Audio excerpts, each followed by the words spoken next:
satisfait de voir qu'aujourd'hui, la montée en puissance se fait. Et puis sur une filière avicole où je suis allé en début de semaine dernière aussi à Laval. Non, même pas en début de semaine, là, à Laval. Où là aussi il y a eu un investissement dans un abattoir qui aurait dû fermer. C'était au moment où il y avait des difficultés de deal qui repart. Et on a signé un accord entre cet abattoir et puis une chaîne de restauration qui offre aussi des perspectives.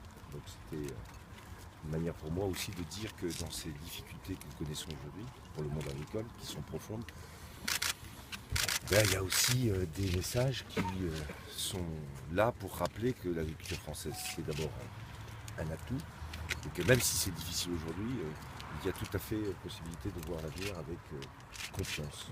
Donc l'usine, vous l'avez vu, son travail c'est de faire du conditionnement à la fois de découpe de volaille et aussi de ce qu'on appelle nous dans notre jargon des PEC, des produits élaborés crus, c'est-à-dire brochettes, saucisses, paupiettes, etc.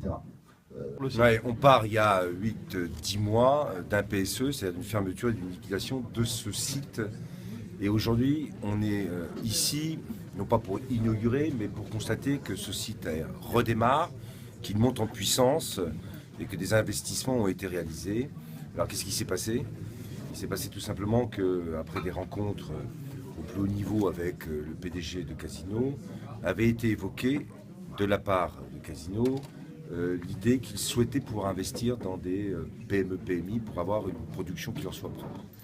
Et il s'est trouvé que quelques semaines après, la fermeture du site de Luché-Pringé a été annoncée.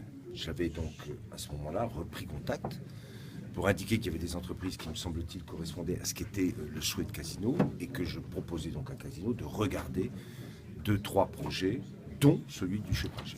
Et il s'est trouvé qu'ensuite, Casino a répondu favorablement.